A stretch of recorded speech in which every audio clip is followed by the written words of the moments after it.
ថាបុព្វbạnចឹងមានកូនធ្វើអីការចូលអ្នកណាបខំឲ្យមានកូនគាត់មានកូនទី1ហើយមានកូនទី2%នៃការលែងលះគ្នាហ្នឹងគឺមានរហូតទៅដល់20រហូតដល់49%ទៀតទីចំនួនដែលប្រពន្ធមានបន្ទាប់ពីមានកូនហ្នឹងគឺមិនមែនដោយសារតែអស់ក្តីស្រឡាញ់ទេអ្នកណាទៅសារប្រពន្ធណាគឺមិនសប្បាយចិត្តស្មើប្តីទៅសារទេបានសុភមង្គលរវាងប្តីប្រពន្ធពីរនាក់តែងតែប្រែប្រួលបន្ទាប់ពីមានកូនហើយនេះបានជាប្រពន្ធផ្លាស់ប្ដូរច្រើនបន្ទាប់ពីមានកូនហើយហេតុអីក៏មិនដូចមុនហេតុអីក៏មិនដូចពេលទំស្គាល់គ្នាហេតុអីក៏មិនដូចពេលទំត្រៀមការប៉ុន្តែមនុស្សតិចមែនតើដែលនិយាយពីការឈឺចាប់ផលលំបាករបស់មនុស្សស្រីបន្ទាប់ពីគាត់មានកូនចារាងកាយសតិអារម្មណ៍របស់មនុស្សស្រីម្នាក់ដែលគាត់ជាអ្នកពពោះនឹងឯងហើយខ្ញុំនឹងថាមនុស្សជាច្រើនអត់ហ៊ាននិយាយទេពីព្រោះគាត់ខ្លាចក្នុងការដែលគេវាតម្លៃថាបុព្វbạnចឹងមានកូនធ្វើអីការចូលអ្នកណាបខំឲ្យមានកូនកន្លែងហ្នឹងឯងដែលមនុស្សជាច្រើនរើសអត់និយាយព្រោះហើយតាមការសិក្សាស្រាវជ្រាវមកគឺការលែងលះគ្នាអ្នកដែលគាត់មានកូនដំបូងទាំងអស់គ្នានិយាយទៅភាគរយនៃការលែងលះគ្នារហូតដល់ទៅ20%ជាងក្នុងការលែងលះគ្នាបន្ទាប់ពីមានកូនទី1ហើយអ្នកដែលគាត់មានកូនទី1ហើយមានកូនទី2ភាគរយនៃការលែងលះគ្នាហ្នឹងគឺមានរហូតទៅដល់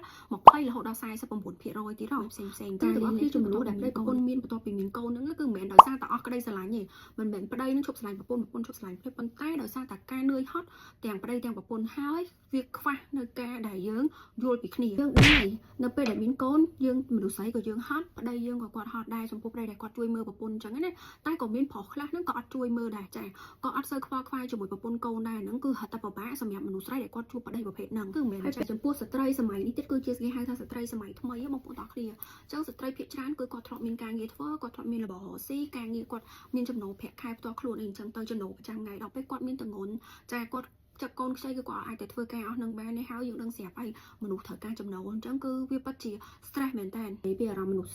ស្រីនៅពេលដែលតំណនរាងកាយផ្លាស់ប្ដូរហ្មងធ្លាប់ជាមនុស្សស្រីដែលមានរាងស្វែលទៅជាឡើងគីឡូទៅជាធាត់អ្នកខ្លះទៀតអកមកឈឺចាញ់កូនក្អួតចង្អោរនិយាយទៅគឺរឿងជាច្រើនទាំងអស់ហ្នឹងអត់មានអ្នកណាបានទទួលបទពិសោធន៍ទេក្រៅពីបុគ្គលដែលគាត់ធ្លាប់មានកូនគាត់ដឹងហើយចាតែអ្នកអត់ទាន់មានកូនទេស្ដាប់យកជាបទពិសោធន៍ទ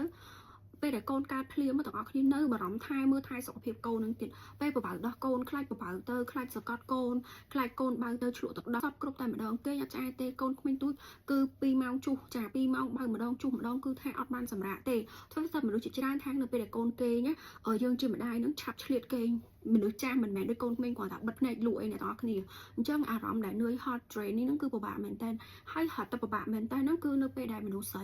ីគាត់បានប្តីដែលមិនយល់ពីគាត់ចាហើយអាហ្នឹងគឺជាសម្ពាធផ្លូវចិត្តមួយដែលវាធ្វើឲ្យចំនួនកាន់តែកាន់ឡើងលែងលះទាំងអស់ហ្នឹងទាំងអស់គ្នាគឺមកពីបញ្ហាខ្ញុំសូមលើកបញ្ហាដោយសារបញ្ហា4ចម្បងតែម្ដងទី1គឺខ្វះការគោរពឲ្យតម្លៃគ្នាចាប្តីមិនបានគោរពឲ្យតម្លៃប្រពន្ធថាជាការលះបង់ដ៏ធំធេងមួយដែលមនុស្សប្រុសគ្មានថ្ងៃយល់ខ្ញុំនិយាយចឹងមកមនុស្សប្រុសគឺគ្មានថ្ងៃយល់ថាតើពោះធំនឹងពិបាកមិនកើតកូនឈឺពោះកើតកូននឹងទៅវះទៅអីនឹងពិបាកមិនគឺពួកគាត់អត់យល់ភាពឈឺចាប់អស់ហ្នឹងឯងអញ្ចឹងនៅការដែលមិនឲ្យតម្លៃចាមិនគោរពនៅការលះបង់ហ្នឹងអានឹងវាបញ្ហាចម្បងមួយចាទី2គឺការរិះគន់ព្រោះខ្លះទៀតហ្នឹងចារិះគន់តាំងពីប្រពន្ធឡើងសង្វារតាំងពីស្នាមវះតាំងពីអីឡើងវាពិតជារឿងមួយដែលយើងអត់គួររិះគន់ប្រពន្ធយើងទេព្រោះយើងដឹងហើយថាពេលទំតកាហ្នឹងគឺប្រពន្ធយើងស្អាតប៉ុន្តែសួរថាហេតុអីបានផ្លាស់ប្ដូររាងកាយគាត់ថាហ្នឹងគឺដោយសារតែយើងគាត់ពោពោះកូនរបស់យើងនឹងឯងអញ្ចឹងអត់មានអីត្រូវរិះគន់ទេរិះគន់ពីប្តីរិះគន់ពីគ្រួសារពីមិត្តភ័ក្តិការរិះគន់ទាំងអស់ហ្នឹងវាទៅជាសម្លេងអេកូមួយដែលធ្វើឲ្យស្ត្រីដែលគាត់កំពុងតកូនខ្ចីហ្នឹងគឺគាត់គិតច្រើនណាស់ចាអញ្ចឹងគាត់កើតទៅជា depression ហើយមនុស្សតែពេលមានជំងឺ depression ហើយទាំងអស់គ្នាគឺអារម្មណ៍វាមួម៉ៅវាឆេវឆាវឆ្លោះតវ៉ាគ្នានិយាយទៅអន់ចិត្តឆ្វេងស្ដាំទៅវាបង្កឲ្យទៅជាចំនួនដដែលទៅវានាំឲ្យចាឈានដល់ពេលឈានដល់ការបែកបាក់គ្នាទី3គឺពេលខ្លះហ្នឹងមានដៃគូចាប្តីនឹងដើរតួជាជនរងគ្រោះទៀតគាត់ទៅជាមានអារម្មណ៍គាត់ធ្វើអស់ហើយប៉ុន្តែនៅតែមិនអាចផ្គប់ចិត្តប្រពន្ធបានខ្ញុំចង់និយាយថាចន្លោះពេលដែលកូនខ្ចីចាមួយខែដល់3ខែ6ខែហ្នឹងខ្ញុំគិតថ